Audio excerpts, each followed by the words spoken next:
Hello and welcome. I'm your host, Wemby. I'm joined by Alex Wong. What's going on, dog? Game 1 of the World Series is tonight.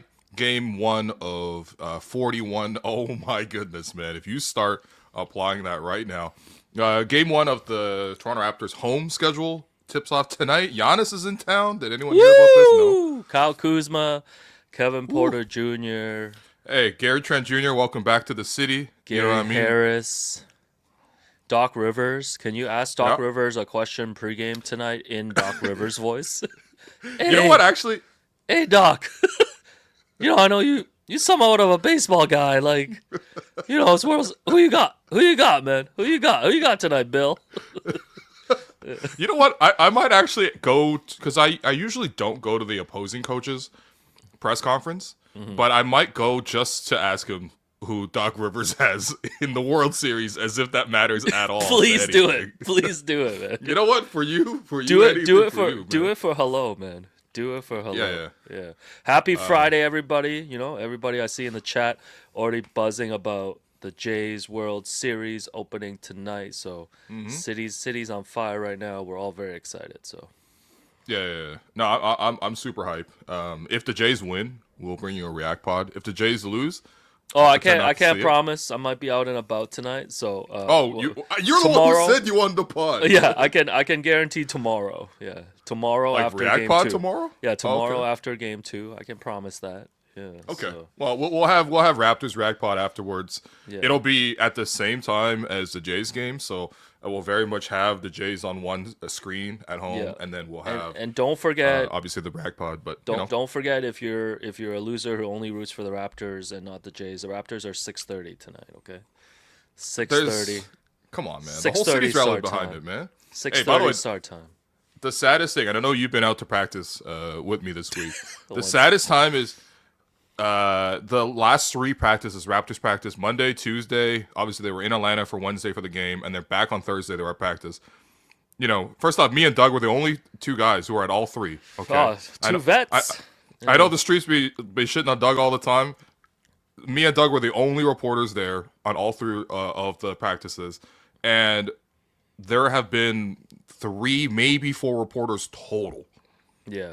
Like at these press conferences, and half the questions are about the Jays, which again, like totally understandable. There's not even camera crews. Like we're talking about Sportsnet owns, like Rogers owns Sportsnet, which owns the Raptors now fully. They don't even have a camera there. TSN don't got a camera there. City TV, Lindsay Dunn not even there. Although salute to Lindsay, she worked harder than anybody. I'm just saying though, Raptors right now, we are firm number 3 right now, man. Literally nobody's there. Nobody's even shooting scrums no more, man. It's crazy. Hey, and it's okay. Raptors spanked the Hawks to open the season. I think everyone's really excited. I like their chances against this Bucks team. And looking at the schedule, hey, let's just quietly get off to a quick start. And then when the Jays World Series parade is over, we can turn our attention to the Raptors, and they'll be like 10-4, and the city will be able to get behind the Raptors, man. I think things are looking up for Toronto, man. We got Pharrell performing at the Rogers Center tonight for some reason. What do you think? Yeah, what do you think is what do you think his like 3-song set list is if you were to conduct this for Pharrell? I do Beautiful with featuring Snoop Dogg. Yeah. He got to do Happy. He got to do Happy. Oh yeah, he does have those like pop bangers. Yeah. He's definitely doing pop bangers, man. We're talking about the World Series. You don't think he's bringing out the clips or anything tonight? Like that'd be kind of fire, but you don't think that's happening? Okay. I know. Are you gonna go early? So is he gonna perform before the game? He's performing at 7 p.m., but I don't really care. Like I'll be hanging out at the Raptors game first. That's right. It's a doubleheader for you. And then popping over to the Rogers Center. So yeah, super excited. Yeah. Wow. Bremner gonna see you, man. Yeah, Bremner sees me every day. It is close to where you work. By the way, heard from a source that the Jays, the day after the Jays made the World Series, they made $900,000 at the Jays shop. Like they made almost $1 million. And how much of that was from you, man? No, I've been keeping it pretty light. You know, What do you mean? You're wearing the hat, right? Shouts to a friend of the program, Josie. I know this is a very coveted Black World Series hat, guys. It's gonna be on clearance at Lids in 3 weeks. Like, it's all good. It's all good. You know, wait for that. But no, it's the Jays are making a killing, man, and they're doing the Rogers Center watch parties. You know, Game 3 and Game 4. So yeah, it's like $15. You know, money goes to Jays Care charity, but then they're gonna open up the concessions. I don't know if they should be charging my concessions. I don't know if they should be. You don't think they should be charging regular concession prices for a watch party though? That feels like kind of a scam. I mean, have you seen the Blue Jays ticket prices, man? I mean, no, I know you have. I've seen them. I've seen them. People paying $1,000 to stand in the building, like general admission, no seat, nothing. Just walk circles around. Yeah. It's $1,000 just to get in. And honestly, suckers like me, I'm like actually considering that. I'm like, yo, that sounds kind of good right now. Hey, I love my boy Doug Ford coming out and being like, yo, we got to fix this problem that I created. With the resellers. Man, what are you gonna fix first, man? The Eglinton LRT, bro? Come on, man. No, also I want to get home to my parents. How are you gonna come out and say this 2 days before? Like, what are you gonna do? Like, there's nothing you can do right now. And like, what are you doing, man? Anyways, NBA's been on fire. You know, we got NBA 6-pack today. We're gonna go through, you know, some gambling scandals. You know, talk about Michael Jordan, a little Doc Rivers, some overreactions to Week 1, etc. But NBA's been great. Even last night. Yo, you know, I mean, like Steph Curry, you know, Warriors coming back, Aaron Gordon dropping a 50 ball for no reason at all. Yeah, honestly, yo, and by the way, Aaron Gordon has one of the craziest stories because like this guy could not shoot. The big thing with him was just he could not shoot, and then 2 summers ago he built a gym in his house in Denver and just started working out and learning how to shoot. And the last 2 seasons has been a 40% 3-point shooter, including yesterday when he went 10 of 11 from 3. 17 of 21 from the field. I think it was the most efficient 50-point game in like NBA history. Yeah. So I'm just like, wait, if he could do this, why are not every single NBA player of a certain level of means building a gym in their house and just improving the 3-point shooting like this? Because if Aaron Gordon, who was like mid-20s, you know, low 30s type of 3-point shooter can do it, why can't everybody in the league do that? Well, because it's crazy. Like because they're busy. They're busy working with the 5 families. Topic number 1: Operation Royal Flush. Chauncey Billups, Terry Rozier, and Damon Jones were arrested yesterday for being involved with alleged illegal gambling with NBA games, and specifically with Chauncey Billups, he was involved in this illegal gambling ring where they used x-ray machines that were built into poker tables to read the face cards, the face down cards. There were contact lenses and glasses that they could put on to read pre-marked cards and secret cameras in the card trays. And yeah, Damon Jones and Chauncey Billups were involved in these rigged poker games and working with, you know, 4 of the 5 families, I believe. Shouts to the Gambinos. I think one of them got squeezed out. They weren't involved. Probably childish. No, come on, man. Don't make no jokes about the 5 families, please. And yeah, this became the number 1 headline on what's been a great opening week for the NBA. You know, Rozier was, I think he posted a $6 million bond, and he was wearing a Hornets warm up when he was arrested. Which is wild, by the way, because like he fully plays for the Heat right now, but okay. Yeah, but Rozier was investigated earlier, I believe, 2 seasons ago, and the NBA, you know, kind of didn't come up with anything, no punishments and stuff. But now the FBI's come back, and key detail here too: the prosecutor, when Rozier posted bail, denied his request to continue gambling. They're like, sir. Can he play a little blackjack tonight? Like, it's stressful times. He's like, sir, how you wanted to post $6 million bail, man? I could, you know what I mean? Sir, you tell me I can't double down? Sir, Mr. Rozier's already got Thunder money line tonight, a parlay with Aaron Gordon over on 3s. Could that be executed, please, on FanDuel? Investigate him again, man. But yeah, this is the latest and the biggest gambling scandal that's taking place in the sports gambling era. What's your reaction to this? Okay, I mean, there's a lot of things. Number one, the CIA investigation being called Operation Royal Flush is hard as fuck. Yeah, I mean, you hate to give it to Kash Patel. Oh, but you got to give it to him, man. Although they had two operations going. One was Operation Nothing But Net, and one was Operation Royal Flush. And also, they tore down the whole east wing of the White House. Anyways, that's separate. That's a separate topic. Call Aaron Sorkin, man. But I mean, it's it literally plays out kind of like a movie. You don't even expect to see these type of scams anymore. Like this is like what the Rat Pack might have been doing for like the original Ocean's 11.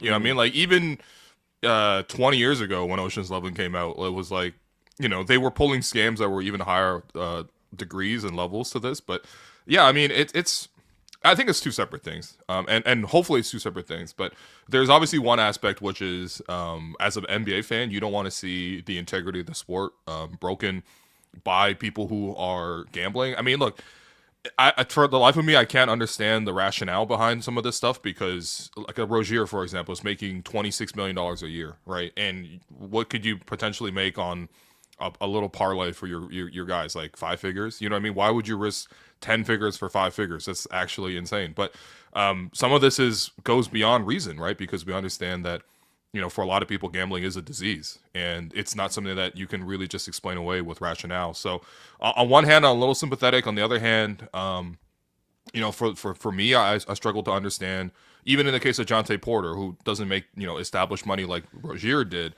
He threw away his whole entire NBA career in the midst of all this. And of course, you get involved with the wrong people. I mean, you know, you don't have to watch Sopranos to understand that, like, you know, we like the longer I look at it, the longer, you know, Jonte Porter looks like a Davey Scatino to me. You know what I mean? Like he's going to have to end up owning his sports, you know, goods store to his good friend Tony. So like that's disappointing. The Chauncey Billups, Damon Jones thing, I mean, I don't know. Damon Jones was like using information that he got from LeBron about like, is LeBron going to play for the Lakers? And then Damon Jones was kind of an assistant coach, but also not officially an assistant coach. When then using that information to relay and then selling that information, like that's just genuinely like you're cheating the game at that point. Like that's like, you know, you're even cheating bettors out of their chances to have a fair bet. And then speaking of all that, Chauncey Billups, like you're using your name to like lure your friends into putting money where they're going to come completely scammed. There's like an interview with a professional poker player that came out 2 years ago where they talked about Chauncey Billups particularly, and they were like, yeah, everybody at this game understands that they are getting taken except for like the one or two fish at the table. It's like everyone already knew 2 years ago that this is like, you know, a scam. So it's an issue that the NBA like had to see coming just based on when they invited this into, like, don't forget Adam Silver was the one leading the charge to sort of like the legalized sports gambling in America and across various different states, but in particular partnering with the NBA for it. So you got to understand that like this is another shoe that does drop, and whatever you do with like any partnership, the fundamental is that like you cannot mess with the integrity of the game. Like if you don't have integrity of your sport, then you can't sell anything. So you're about to kill the golden goose if you do this. Well, it's tough because like I know with the sports gambling era, like this has become like a huge thing, but like this has been a running theme with like the NBA. Like we had Tim Donaghy at like the referee level. You know, now we have players, you know, we're talking about guys like Jonte Porter, who apparently was in debt to the mafia, and that's why he was, you know, pulling himself out of games and trying to make back the money for them. You got Terry Rozier, you know, Malik Beasley's kind of out there floating in the wind, although he wasn't implicated as part of this yesterday. And then now he's still a free agent then. Yeah, now you've got coaches like Billups, like Damon Jones. It's almost like at every level, but I will say though, it's like the mob and all this stuff, the gambling, they've always been involved in sports, man. Like I know you probably don't remember like the 1919 World Series when do you? Okay. No, the Chicago Black Sox, the great grand unk. No, the mafia got like into like eight of the White Sox players for them to throw the games and throw the series, and we've seen scandals at like college basketball level. Like it's just that's just always been like a part of just sports, right? Like the gambling aspect. Right. Of course, it's more legalized now. So I think my biggest worry is just that like there's no way these are the only people that are doing it right now. You know, like the names that we're hearing, like there's got to be other players and even coaches who have the incentive to do this. Does this change the way I look and watch the NBA? Not really. Like honestly, it doesn't. It's so not one of you those... have a baked-in level of cynicism towards professional sports already. and I also know at the highest level, like you watch the basketball that was taking place, like even last night, like you know there's a competitive nature, competitive spirit there, and that's always going to exist. And for me, it's like I don't know. Like I see people saying that of like, oh, like this is like crushing the credibility. Yes, in a way, but it's like I don't think it changes the way I watch the league. I'm just not really sure once you've gone to this point if you were able to sort of walk some of it back. You know, I actually do see some of the argument in the sense of like because everything is well, it's legalized now that like people can track these bets publicly. Like before, you know, like that scene in Uncut Gems where Adam Sandler is going to Mike Francesca and he's saying, "I want to win the opening tip," and he's handling a bag like a paper dossier of cash. While he's pawned off KG's like 2008 World Series ring. Well, first off, just incredible writing all around. But like you can't track that, so you don't understand. Like it's harder to sort of like actually determine what's being thrown. Versus in the cases of Jonte Porter, I mean, we could say what we want about his situation being bad. That whole scheme sucked because it's like the easiest thing in the world to feel like, because if every bet's monitored and you could see what's irregular. I mean, you could definitely see what's irregular about the fact that everyone's betting on Jonte Porter, who at that point was a backup center, to sort of like go under across the board. And so I do, in that sense, like it is actually easier to sort of detect some of this. And maybe in the first phase, you'll see a situation where, you know, more and more people get caught as they sort of get brought up to the fact that it's easier to get caught. The fear for me is the next adaptation of like, okay, if this is the level that we're getting caught at, what's not being caught out there? And yeah, I mean, it's I don't know, like I stand on both sides of this. Obviously, like for us in sports media, like half the sports media industry is propped up by the you know, advertising money from sports gambling companies. I know very few sports shows at any level, whether it's at the TV level, at a radio level, at a you know, internet level, that, you know, just straight up reject the level of money that comes in from sports betting like companies for advertisements. So I understand that, but at the same time, it's just like, you know, there's always like a legalization versus like a restriction sort of debate that comes into this. And for me, I'm watching this right now. It's not a great look, but at least like they're getting caught, and hopefully this sort of like tells people in the future not to do it, because again, it doesn't make any rational sense for a guy like Rozier to be risking tens of millions of dollars to make $50K, you know. Yeah, but like you said, like just doesn't. Parts of gambling sometimes it's hard to explain, you know. Sometimes you find yourself at the Cowboy Casino in Calgary, like 2 hours before. And by the way, how much of NBA players have been gambling? You know what I mean? Like, of course, like I thought Shaq made a really good point, you know, last night on Inside the NBA. It's just like gambling's just a huge part of just like NBA day-to-day life, right? Genuinely a culture that it's not just the players, it's coaches, it's execs. Like forget about cards too. It's just a competitive Why do you think summer nature. league's in Vegas, man? Yeah, but you also see guys being like, "Yo, I'll bet you $500 I can't make this half-court shot in practice." Like there's just constantly like a competitiveness and like a gambling aspect to it that is going on, right? And I think that part of it is fine, like amongst friends, all of this stuff. Obviously, Billups is on another level, like rigging games. I think one guy was like rigged out of like 1.8 million. Which again, I'm like, man, like again, like whatever. I think you can't. It's hard to like get into the minds of these people. But if I had 1.8 million to lose, like I just wouldn't gamble. Yeah, like I feel like yeah, I'm not a credible source on this. You know, Alex, I've been your friend for a long time, man. I think if you have 1.8 million chips, I'm surprised I haven't been wrapped up in one of these yet. But I think, I mean, the biggest name that got attached to this, like you mentioned, was like Damon Jones was giving insider info about LeBron James's like health status back in 2023, and of course the reports come out right away that like LeBron had no knowledge of this. And I think, I mean, honestly, like, was anyone surprised that something like this went down? Like, we've heard about Rozier, we've heard about Beasley, we've heard about Jonte Porter. I think the one thing is like, it's just so normalized now. Like, this is a scandal, but it's like no one's shocked that this happened. And I think, I don't think it's gonna reach like this breaking point until someone like a LeBron or like a face of the league is like implicated in it.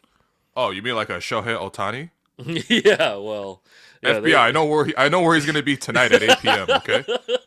Yo, Ipe, man, me and you rooting for the same results, man. Let's go, baby. Yeah. Everyone betting cigarettes in prison right now. Everyone, go to your local Chinatown barber and in solidarity ask for the Ipe. Ask for the Ipe haircut. I think I have enough hair to do it right now if I just untie No, but I don't know. I'm not trying to like minimize this situation. No, I hear you. Yeah. It feels like one of the. It honestly, it's the same thing as like the Clippers aspiration thing. Maybe it's just a news cycle the way it is now. Like the world is just like so messed up. Like I think 20 years ago, like 15 years ago, even 10 years ago, this would be like the dominant news item for like a whole month. We're gonna move on from this in like 5 days. Like we're gonna get more details. This is not remotely the biggest thing even affecting sports today, let alone America, let alone like the world. You know what I mean? No, like honestly, by the time I watched the doubleheader last night with the Thunder beating the Pacers in double overtime and the Warriors beating the Nuggets in overtime, I'm like, all right, like. But this is what I'm moving saying. on to the next story already. But this is what I'm saying. That's just how I feel now. You locked into those two games, and at no point are you thinking about, is this game rigged? Like you see guys competing at the highest level. Well, Inside the NBA came out of that crazy overtime game in the second game with Steph Curry hitting the three and hitting the night and the Warriors coming back to beat the Nuggets. And the first story they talked about was the gambling, and I'm just like, all right, man, I'm bored about this already. Like, you know what I mean? Like that, and I get it because all throughout the day I was like trying to find out more information, trying to see what's happening. And honestly, morally, it is reprehensible. I think, especially in the cases of like a Chauncey Billups, for example, dude, you're a Hall of Famer. You're like a widely celebrated player. You're Mr. Big Shot, man. You know what I mean? Like this guy's Mr. Big Flop, man. No. Cheating his friends, man. Come on, dude. This is like if we went to the Ennis game and he was cheating us. Like that'd be crazy. No. He's Mr. Gut Shot now. Yeah, that's his new nickname. Speaking of nicknames, all these documents came out with the indictments and stuff. So a lot of the Five family members were listed and stuff, and there's some incredible nicknames here that I'm gonna run through with you here. Is there a big pussy Bopincero? No? Close enough, yeah. Nelson Alvarez, also known as Spanish G. Amar Awadel, known as Flapper Poker. Oh, that guy's involved in the DeJounte Porter situation as well. Okay. Yeah. Eric Ernest is Spook. Thomas Gallardo, Juice. I feel like every crew's got to have a Juice. Yeah, you got to have a Juice. Yeah, Juice. Yeah. Tony Goodson is Black Tony. Yeah. Not to be confused with Jersey Tony. Yeah, not White Tony. Okay. Sean Hennon is a Sugar. Osman Hoti is a Albanian Bruce, a.k.a. Big Bruce. And then we have that's Action Bronson, man. We have an Asian guy. Albanian Bruce is crazy. We have an Asian guy, Zhen Hu, also known as Jonathan Chen. They said your nickname is your Americanized name. Actually, not even, because his last name's Hu. He's also known as Screwly and Stanley. How's his nickname? These are better than the nicknames that we give Matt Devlin every year, man. This is like Christopher Moltisanti be like, "Hey, yo, T, man. I think they got Big Shot, man. They got Scary Terry. They got Jonathan Chen, T." Jonathan Chen is nuts, man. Yeah, the guy from Raps Republic? No way. Damon Jones. He covering the under-18 Team Canada tournament. I didn't know you had money like this. Damon Jones is D Jones. Yeah, that's tough. And that was his nickname in the NBA too. So yeah, John Mazzola is John South. And John Mazzola? No, that's Joe Mazzola, bro. You're not fooling me. Anyways, Joe Maz, you're getting down, man. That was one funny subplot of this, but yeah, I guess Billups. I'm guessing Billups, is never gonna coach or do anything in the NBA again. Rozier, I'm guessing his. That's what I'm saying. Like, why would you risk your reputation? Billups is one of the most adored players across the league, man. Like, he's got crazy respect from everybody involved. He's probably gonna go to the Hall of Fame. Yeah, no, he is a Hall of Famer. He's already a Hall of Famer. He got inducted into the Hall of Fame last year, I think. It can't be worth it. And to do what? To put on like little cyber glasses to see that it's going to be a King of Hearts? Like, it's stupid, man. That's actually that sounds kind of thrilling, to be honest. Yeah, not to zag man. here, not to zag here. Imagine sitting at a poker game and you can put on some shades and see the other guy's cards. No, but you're not even playing poker at that point. Like, it's just dumb. No, they were running a scheme, right? Like they were just scamming everybody. So yeah, I don't even know what the conclusion is. It's just more like this is the world we live in, man. Yeah, I guess so. Yeah. So, anyways, back to basketball. There's been some great basketball this week. Wanted to get you to pick your favorite week one overreaction here. I'm going to give you a couple options. You can feel free to go off the board here. The Spurs and Wemby blew out the Mavs on the road. Wemby completely destroyed Anthony Davis. I saw someone online being like, is this the first time someone had a welcome to the NBA moment at age 32? Yeah, honestly. Also, AD's aura rating is so down with those glasses and like the sleeve shirts and stuff. Nah, man, he tried to read the cards too, man. Yeah, overreaction number one is that the Spurs are a potential top 6 team in the West, and Wemby should be considered a favorite for MVP. Okay, that's the first one. I kind of like I like the fact that he's already got the built-in name WenVP. Oh, okay, yeah. It's like a great campaign. You know what I mean? Like every campaign got to have a great slogan. You know what I mean? Like, you know, I mean, I don't want to say the one that Trump came with, but objectively marketing wise was a good slogan. Yeah. Number 2, Clippers got blown out in Utah to open the season. Is this potentially a bad karma season loading? Is this the end of Kawhi as a dominant player? And number 3 are the Knicks, the clear favorite in the East. They beat the Cavs on their opening night. 11-man rotation. That's 6 more than Tibbs used to use. Only one starter was over 35 minutes.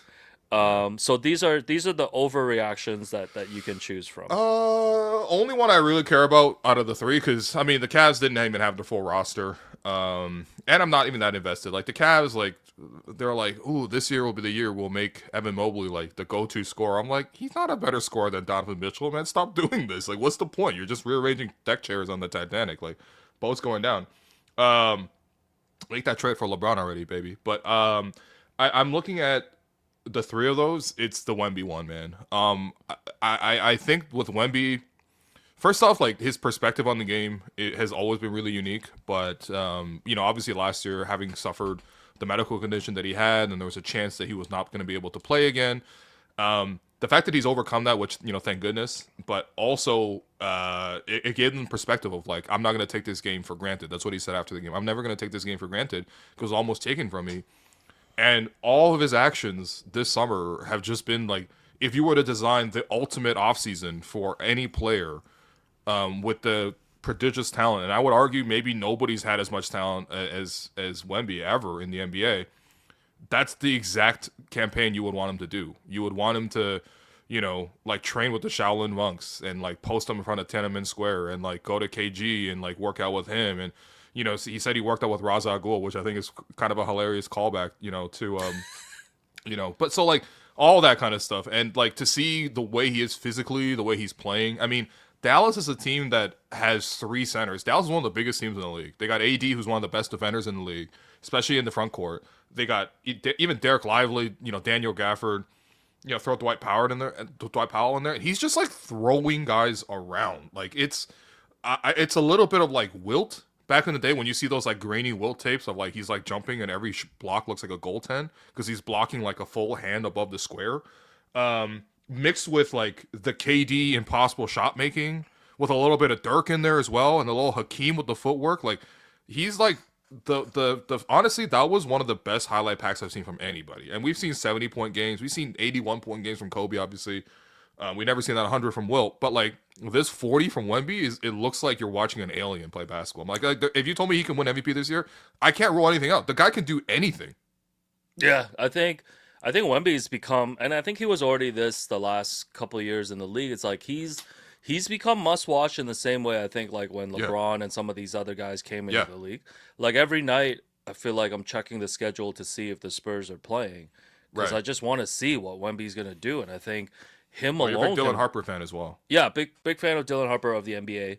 And I think Yeah, like the Spurs, the sky's the limit for this team, man. Like I've Mhm. been watching this team, and I'm just like, man, like you have Wemby on the floor, you go up against any team, Yeah. like nothing is impossible for this guy, and he's so singularly dominant. Like I really think the Spurs have a chance to really get up there in the standings this season. Yeah, and I don't think it would be out of nowhere. I mean, like when LeBron was in his third season, like the Cavs made the finals, and he was there hooping with like Ira Newble and Eric Snow. You know No, what I mean? I thought he hooping with Ira Newell, he hooping with Ira Winderman. Basically, Ira hooping with Brian Windhorst as his teammate. Man, come on. No, but I mean, is it crazy to say that I feel like Wemby can be dominant in a way that LeBron's like never been? Like I know LeBron in his prime, of course, but it's like Yeah, the way Wemby is like you just compared him to I think like four different like Hall of Fame players, and he's got yeah, like he's got that Dirk.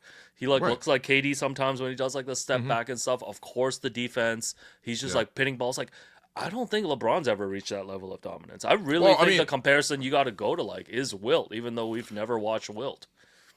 well, but that's when you know you have a signature great player. Is that like when early LeBron came in, like the comparison sort of like a little bit of Jordan, a little bit of Dr. J, a little bit of Magic. Like when you come in and your talent is that apparent, like you can't really have reference points. You're not gonna be like, oh, Wemby's got a bit of like Boris Diaw in him or something. You know what I mean? Like it's got to be like the hyperbole of like what the best players are. And the other thing too is just like when you have players that talented, like you just hope they're that motivated, right? Like honestly, I was super hyped for like Zion as well. And what's fallen by like Zion's just like a forgotten about man now. No one like I'm not gonna check when the Pelicans are playing to see what Zion's gonna do. I'll see a highlight of Zion, but I'm never gonna turn on my TV for the Hey, they Pelicans. just signed DeAndre Jordan, by the way. Wow, unbelievable, man! Yeah, Congrats to what's he gonna do, man? Keep him in line? But like friendship.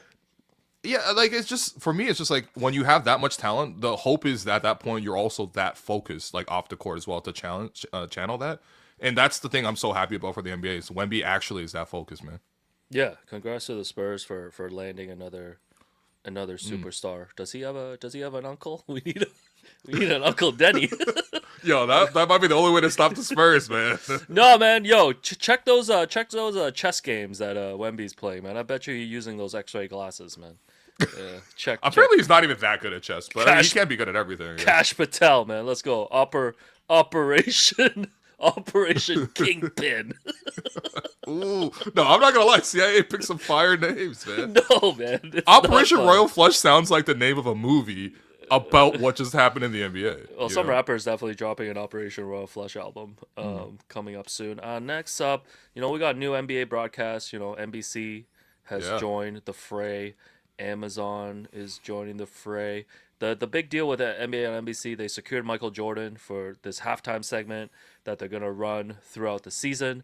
And the first one that he did, he sat down with Mike Tirico and really just, Tirico asked him straight up, it's like, when's the last time you picked up a basketball? And MJ told this really cool story about how he was renting a house during the Ryder Cup, and then the owner had a basketball court at his place, and he's like, "Yo, just shoot a free throw for me." And he talked about how nervous he was shooting this free throw in front of the kids, which is crazy to hear about from someone who's Michael Jordan. And then I believe Shams came out and said that the story was not real. He said that MJ was lying, and then of course the footage is out here. So let's watch this video footage of MJ here. That was a free throw. So now you can't start the shot outside the center circle, and you can't break this line until it hits the rim. That's a real chain move. Oh, have mercy. Please make Oh! Nah, that's aura, man. Now that was pressure, man. I ain't been in a while. God, I was nervous. Damn, it's Yo, crazy that's to hear. aura, first off. It's crazy to hear MJ know that he's Michael Jordan. This is how people regard him as, and he was so scared that he was gonna let these people down by missing a free throw. That's insane to me. I mean, I think there's something about Jordan where you could respect him, even though like I mean, he loved gambling as much as anybody. You know what I mean? Like he's got his fair share of like demons as well. But Like the way he's like gone off into retirement, you don't hear from him all the time. It's not a podcast. When you do hear from him, it's golf or it's cigars. Like the interviews he's doing is like cigar aficionado. You know what I mean? Like no, like he's just like of that era, man. Not just from his hoops and the way he dominated, but like that's just how people in the 90s thought. Like this is like the epitome of cool. I know I'm not breaking any news by saying MJ is cool, but like for that era, like this is as cool as it gets across the board. And so when you see him nowadays, 30 years later, and he's still the same, like I think it's just like a nostalgia trip. You know, I think obviously this weekend, the Jays are going back to the World Series for the first time since like '93. It's the same thing I feel when I see people around. It's just the nostalgia that you see. And I think that when you see MJ on a halftime for NBC, I mean, first off, NBC did a great job. I thought the broadcast crew looked great. He's like, oh, free cigars, I'll do the interview. Like, this is if I only did interviews with like Poker Stars magazine. But no, but it's like it's great, you know what I mean? Like, and it takes you back instantly, and the whole nostalgia hit of NBC coming back to the NBA is huge. And I think this is just like the absolute cherry on top. Like I liked what Bill said about it. It's like he could tell me about any story, and I want to hear about it because he's just the epitome of cool for that generation. Yeah, I was finding myself just hanging on to every word that when he was doing that sit down interview, and yeah, it did make me realize, like you pointed out, it's like, you know, MJ's like, you know, been part of the Hornets and stuff like that, but like he hasn't been like a vocal guy, like you said, like going on podcasts. Like you don't really hear his views and stuff, right. and the aura is just crazy, man. Like again, he told just a regular story, but like the fact that it hit like that, I think we were all those two kids watching MJ when he switched that free throw. Also, I didn't know about the Will Chamberlain rule, by the way. Oh yeah, how they had to change the thing. Yeah. So the rule was Will Chamberlain used to just run up and dunk on the free throw line because he could. I guess so. Yeah. And that's why they got to put the semicircle. So you have to be within that semicircle to shoot the free throw. So you can't have a running start. Like what? Once again, Will was legit Wemby for like the 70s, man. No, this is what I'm saying. I still don't think Will gets enough credit. Like Will completely changed the game single handedly. No, the only time that's the thing. The only freakish qualities I see are like Wemby, Shaq, Will, that level, because everything else is skill based, and the scary thing is like Wemby has the skill to match some of the like the freakiness. It's just like that's what makes it like so crazy. But yeah, man, respect Will, bro. He changed the game. This is the thing, I think, with players from like past generations, even from this generation. Like over time, you get reduced to certain things, right? Like Will gets reduced to the 100-point game and slept with like 20,000 women, which he claimed. MJ is reduced. The big capper, man. Yeah, MJ gets reduced to like, you know, 6 out of 6 in the finals. The iconic shot over Byron Russell. Like LeBron is probably gonna get reduced to what? Like the 2016 3-1 comeback, right? Like everybody's just gonna have those moments. All-time scorer. Yeah, stuff like that. So, the big capper's crazy. Oh man, we got the Big Dipper and the Big Capper, man. We should drop the Big Capper like present day, like first team this season. Oh, there's a lot of cappers in the NBA. The first team all LeBron. Yeah. Oh god. Speaking of, hear those stories about LeBron? Well, before we move to LeBron, like, what did you make of, you know, Inside the NBA is the exact same except for the ESPN logo instead of the TNT logo. I really enjoyed the NBC broadcasts. I think it's like a breath of fresh air, just hearing like new voices, and even hearing Legs, Tim Legler on ESPN broadcasts and things like that. Like it's been very refreshing. You know what? I think ESPN got really comfortable because, like, I mean, they're the worldwide leader. They can afford to be comfortable, but then they weren't challenged. You know what I mean? And I think this year they were challenged because you have new broadcasts coming in NBC, new broadcasts coming in Amazon Prime.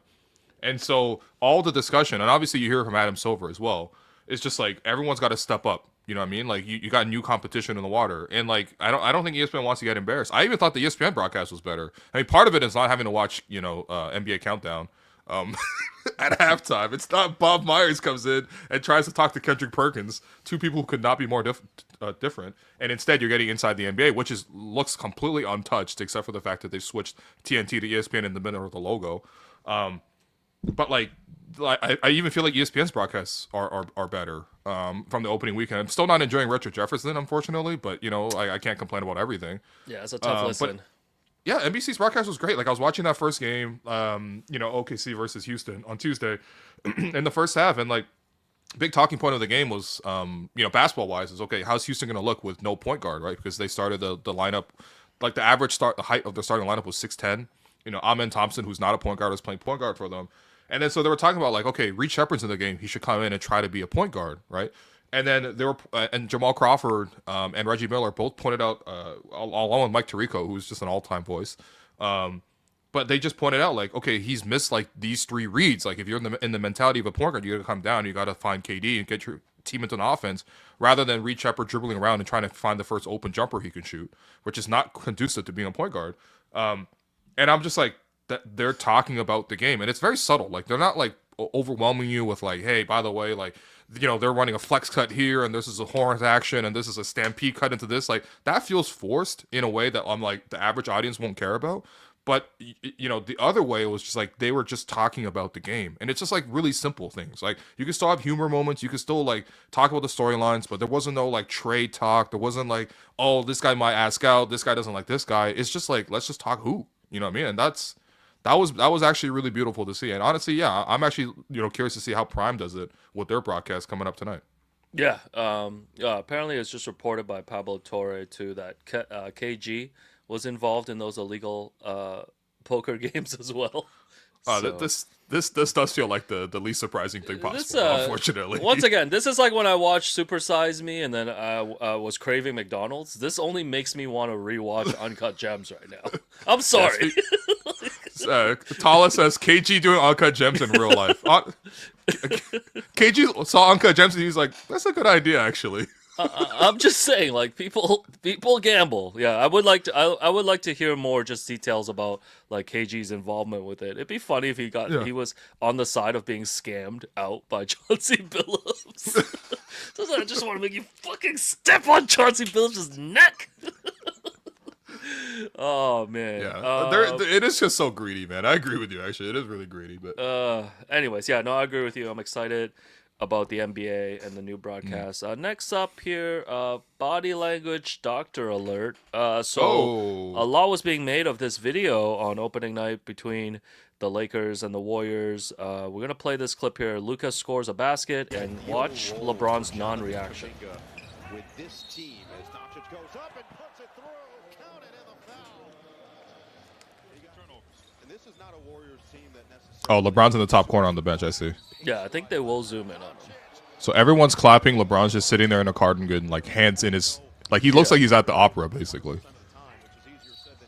Damn, I pulled the wrong clip. No, this is the clip. I remember seeing this clip too. Yeah, no, LeBron's in the top corner. You got his real zoom. Yeah, there you go. You got to zoom in to see. But he's just like frozen. I mean, him and Bronny side by side. It's literally don't ever play me or my son ever again, which is very funny to me. But yeah, I mean, people have been reading LeBron's passive aggressive body language and words for 2 decades now, and we know that LeBron is in a phase where he's not very happy with the Lakers. Put out statements through Rich Paul during the summer about how you got to see if the Lakers are trying to win. All this stuff. He's out with a sciatica to start the season. Are we heading for a LeBron Lakers breakup here? Do you think Bronny wants to clap, or do you think he's like he's gotta fall? He gotta back up his pops. I'm not gonna lie, man. I don't care about Bronny, man. This guy's Thanasis to me. It actually might be worse than Thanasis. No, he's definitely worse than Thanasis. I do not care about Bronny at all. Yeah, I don't care. You know what? This is actually part of the reason why I really enjoyed the first 3 days of the opening season for the NBA is you haven't had to hear about LeBron at all. You know what I mean? Right. It's been Steph Curry hooping. It's been Shea hooping and shooting free throws. It's been Şengün hooping. It's been Wemby hooping. It's been, Jakob Poeltl having an alley-oop. We're just talking ball, man. Look at, yeah. No, LeBron looks like he's about to take a free kick. He's in the wall right now, man. No, but LeBron has always been very open with. This is a great look though for Bron. I like the glasses. Yeah, LeBron's always been very open about his body language, and he knows that people reads into that. So like, yeah, I don't know. A lot of Lakers reporters have been reporting too that they haven't seen a lot of interactions between like LeBron and Luka. I don't know why LeBron doesn't just embrace this partnership, man. This is the best player that you've been paired up with in like a while. He hasn't not been the main guy in a long time. You know what I mean? Like his whole life, he's been the main guy. This is the first. I remember we said this as soon as the Luka trade happened last year on the show. I remember coming in and being like, I don't know how LeBron's going to react because for the first time since he was like 12, he's not the main guy on his team. This is only child syndrome. Yeah. Yeah. And he's deserved it. You know what I mean? But like, you know what I mean? Like I honestly, I think for LeBron, if he doesn't want to be with the Lakers, there's probably lots of good situations for him to go to. Like, I'm looking at Cleveland in particular. Like, look how weak the East is. If LeBron want to go back to the finals and win number 5 for him, go to the East. Like, the Cavs desperately need something. And if you tell me LeBron's on the Cavs, let's say it's like, I don't know, Jared Allen and like some picks or some, you know what I mean? Like Jared Allen, DeAndre Hunter, and some picks, which obviously is like a lopsided trade. That's spaghetti for laptop meme. But like, you know, who knows, right? The Cavs might want to reduce their salary or whatever, and it's LeBron. And the Lakers, I just need a center, and LeBron wants to force out. You're not gonna disrespect LeBron by trading him to like, you know, somewhere he doesn't want to go. Like he's not gonna go to Orlando or something. But like you're telling me LeBron with Darius Garland and Evan Mobley and Donovan Mitchell wouldn't instantly win the East this year? Yeah, I mean, I agree, and I don't like this Lakers team. Like Luka's great, but I don't think this Lakers team stacks up against a lot of the teams in the West. Like I don't see them as a contender or even like potential to be a contender. And also in a league where everybody's like playing faster, sharing the ball, there's so much more movement and shooting. Like the way Luka's playing with like the ISO and like every single time it's like half court ISO, and Luka's amazing. Like he's having 42, but like the overall pace of the team it feels like a team from like 2014, not a team from 2025. Yeah, and also Ayton is doo-doo. Yeah, this is great analysis too. I 100% back this. No, after night 1, I saw Lakers fans being like, "Yo, get Ayton off my team." Yeah, Ayton retroactively got to be one of the most disappointing number 1 overall picks. Like he had. Oh yeah. He had a decent little run during that Phoenix Suns like finals run, but other than great that, moments. Yeah. Yeah. Other than that, like man, it's been tough. So. Do you think LeBron ends the season on the Lakers? No. Wow. Damn, man. Respects. No, I don't think he's moving out of LA, man. I think he's just gonna wrap up his career there and stuff. Do you think LeBron will retire without a retirement tour? No, he's definitely doing a retirement tour, and honestly, he deserves it. Like LeBron has increased. He's done so much for the league. I feel like there's a. By the way, I want to see what the Raptors do for the LeBron tour. I was gonna ask you, like, what are the Raptors gonna gift him? Yeah. Like, what should they gift him? Like, game-worn CJ Miles from when he guarded LeBron in Game 2? FBI! Investigate Dwayne Casey! Well, Why was CJ Miles on LeBron? Drake's going to show up and give him margaritas. Remember after one of the games in 2018? They're beefing now, man.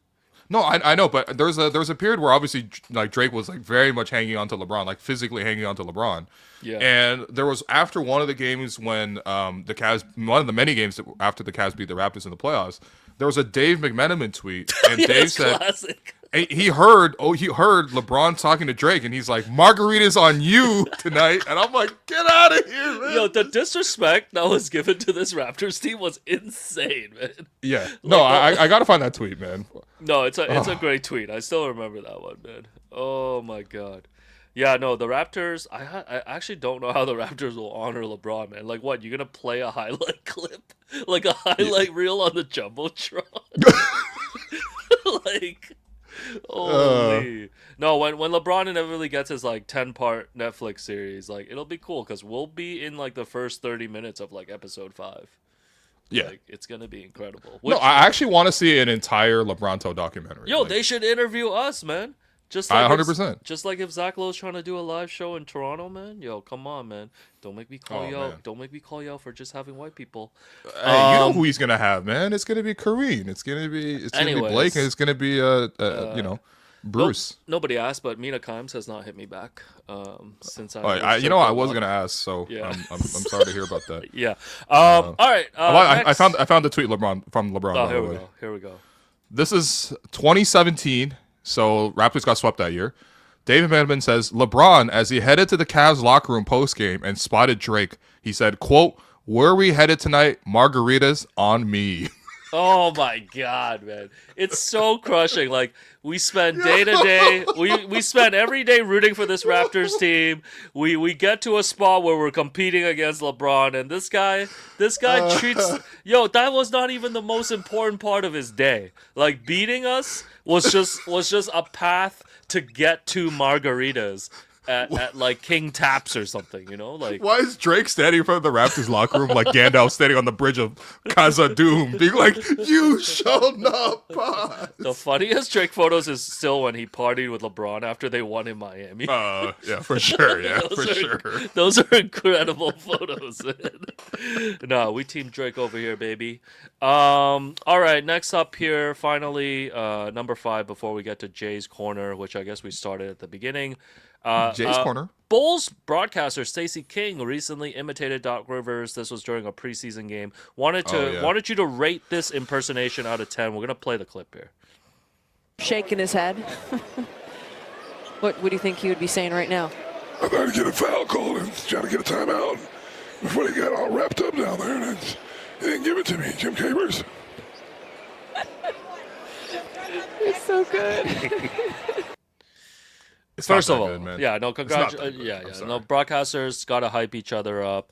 I don't know if Jerome can find this in time, but Jamie Foxx was on a late night show one time and impersonated Doc Rivers. That's the all-time one. If we can find that, we can play that one. But what do you give Stacey King's Doc Rivers impersonation? It started good. A little too gruff, little too much. Like, yeah, it started good, and then you could tell Stacey King doesn't really smoke cigarettes because his voice started going normal again.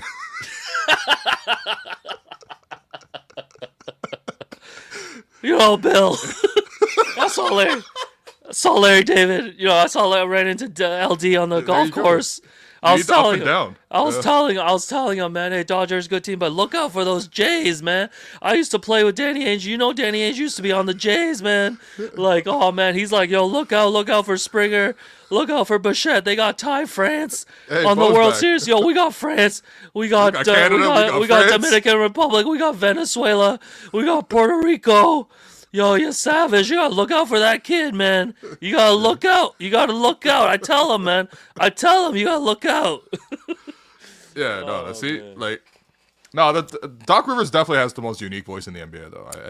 I don't even think that anyone comes close. Yeah, maybe V. Stiviano, but oh God, he's yelled. She's only tangentially in the NBA. Doc has yelled so much. It's like he's permanently damaged his voice. This is his voice. I guess like Tibbs has a similar thing. And by the way, because they used to be like Tibbs used to be like Doc's assistant for the Celtics. Right. Can you imagine those coaches meetings? If I was Ty Lue in those coaches meetings, I'd be cracking up, man. I'm like, my God, y'all sound ridiculous. Oh God. But yeah, like anyways, the Prince. Anyways, your task tonight. I mean, definitely ask Doc about the Jays. Okay, I will ask Doc about the Jays. And maybe crack a little Doc voice when you ask. Yo, come on, man. What do you think this is, so man? Funny, I just snorted. It's so funny picturing you being like, hey, Doc. It's Jays Dodgers tonight. You got some ties? To LA? Like, who you got? Doc, you trust the bullpen? Should Chris Bassett be on the bullpen? It's not going to be good, man.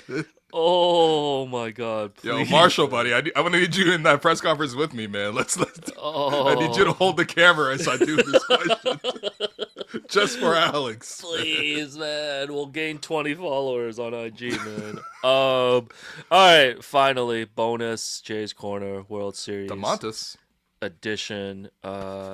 Series prediction, man. What's good, bro? Jay's taking this or what? Jays in 7, man. Jays in 7. Bo Bichette comes in, pinch hit, single, scores.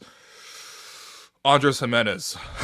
Actually, wait, hold up. That would mean he's pinch hitting for like Vladdy or something. Yeah. Maybe he's pinch hitting for Lucas in the 2-hole. Okay, I like that. But Jimenez is on first. Springer hits a single. It's first and third.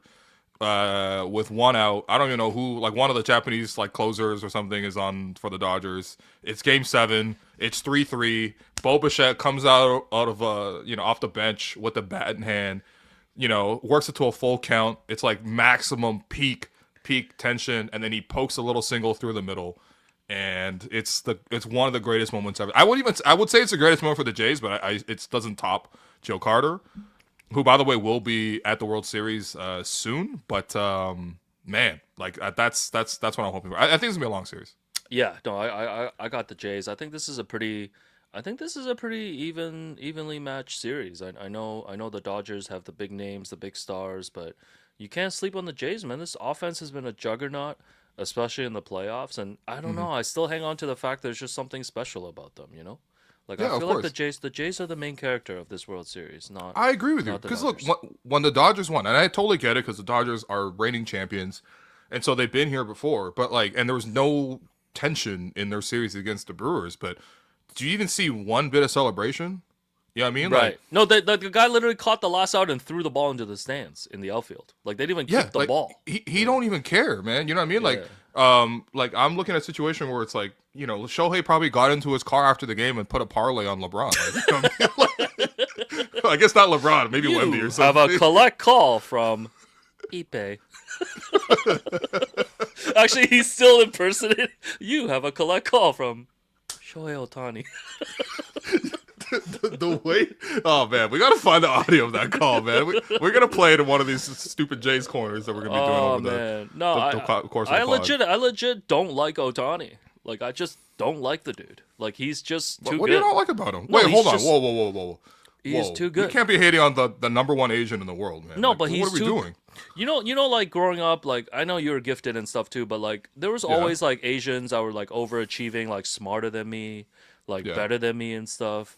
And I never liked them. And like Ohtani gives me all those. Oh, vibes. this is like pure hater energy. Yeah, like he's just so good, and he knows he's good, and he's always got that little like sly smile on his face, and like Yeah. he's he always does look like like a Pokemon, too, and it's man. always Got, like oh when he doesn't want to answer a question, like now he got his interpreter over there, so.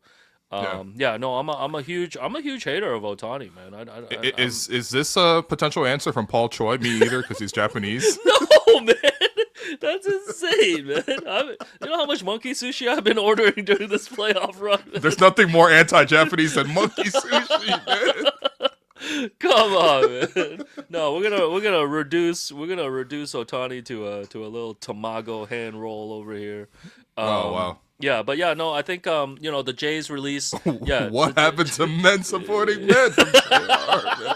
Hey, JR, buddy, I'll support you at the game today, okay? What do you need, man? You need me to carry around little radio equipment? I got you, man. Oh, man, but yeah, U of T, by the way, is also doing watch parties throughout the Hey, World Series, that's right. So let them know. That's yeah. I mean, we've been talking. One of our friends is Joe Wong, who's one of the vice presidents of U of T, and Joe's a big sports fan in general, but he's really passionate about sort of how sports can be a uniting factor for the community. I mean, just look at just what you see, the energy outside. Like I don't remember in October this just like this in Canada ever since I've been here in 2000. So obviously there's going to be a lot of watch parties across the city, but I think the U of T campus is going to set up this like gigantic projector. So imagine like the movies in the park kind of style with like Christy Pitts, that sort of giant projector in the middle of their. I wasn't a U of T student, so I don't really know the layout that well, but like that big field in the middle of the campus.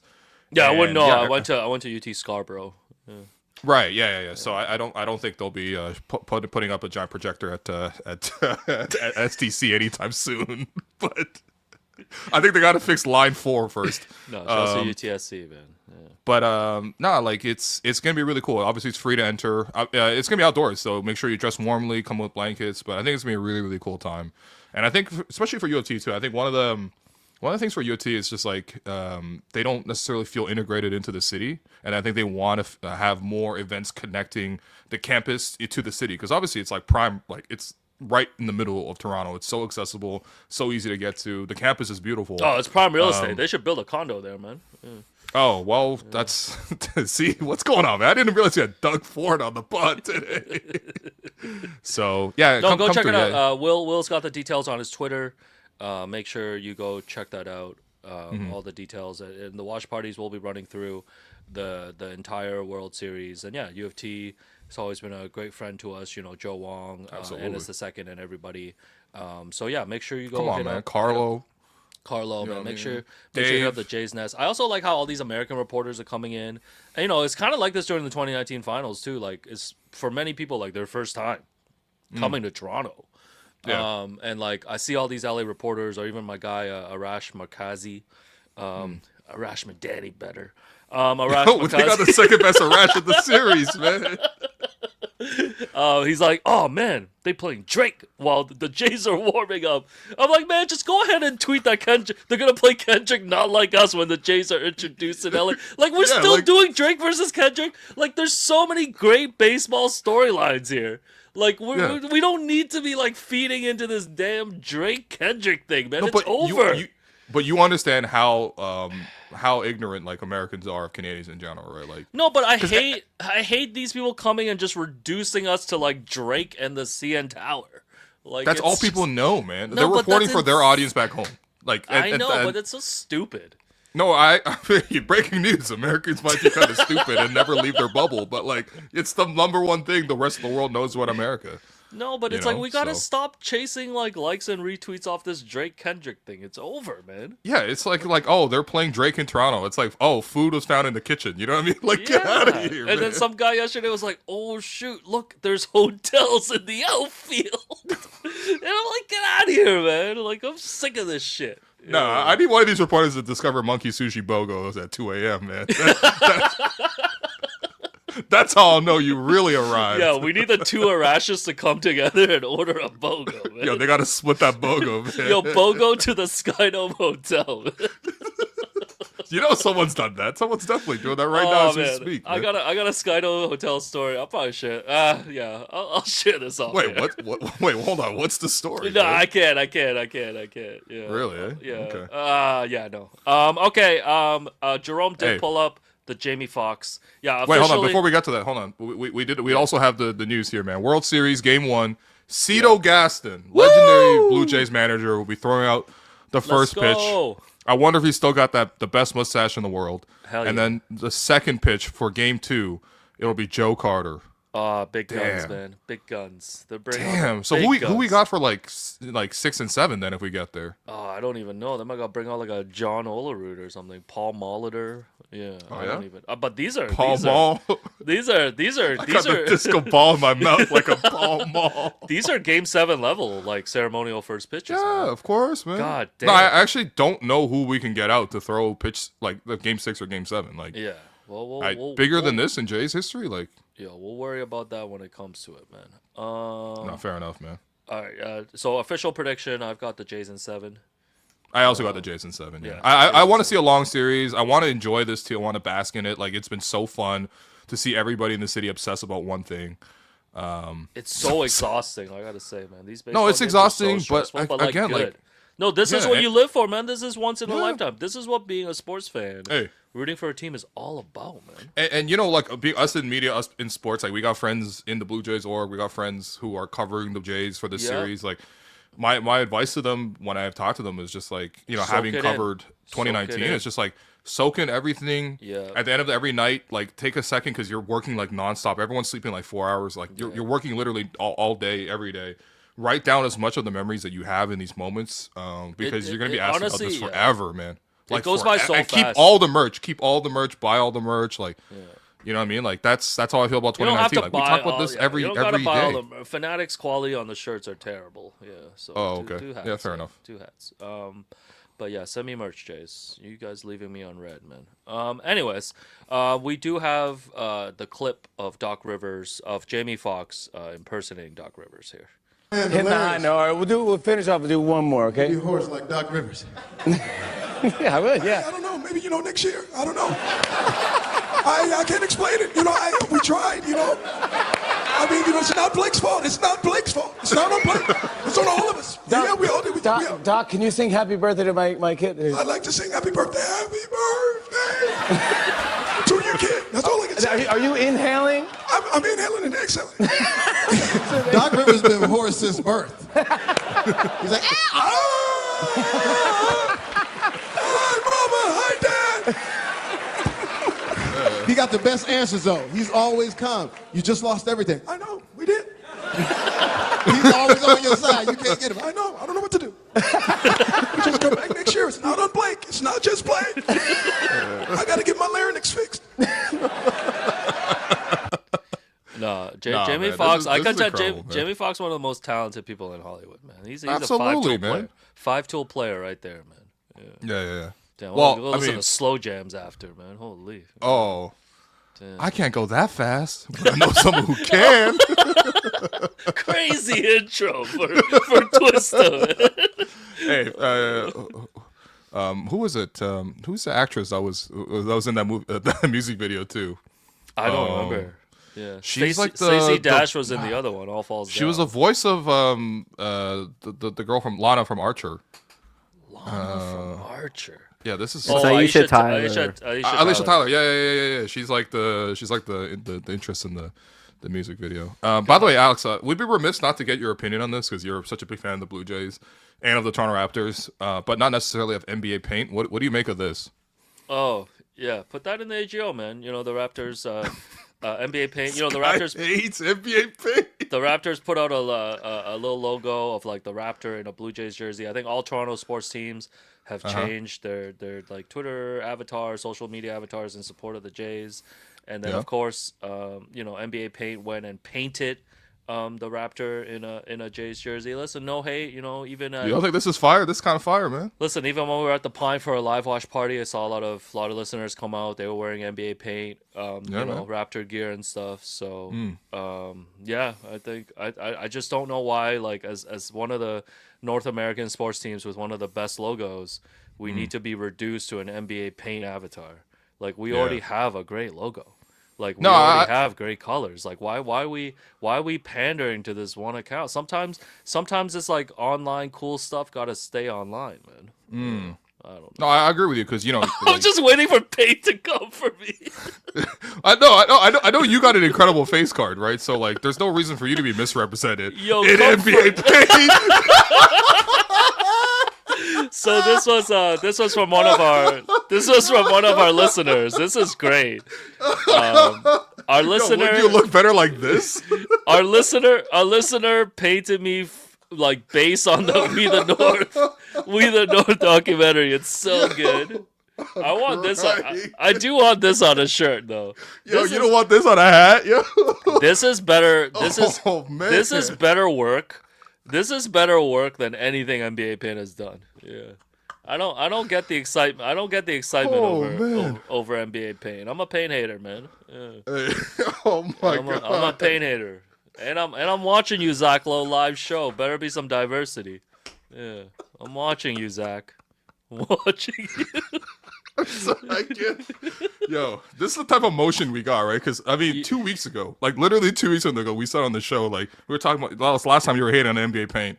Yeah. And then I'm like, someone's got to do Alex and NBA Paint. Yo. And then within an hour later, shouts to AY. I don't know your full name in the email, but it was AY sent in, a fan of the show. Yeah. Just sent in this pic, man. Yo, that's so good. No, it's so good. Thank you, AY. Hey, amazing. Thank you, man. You're the real NBA Paint to me.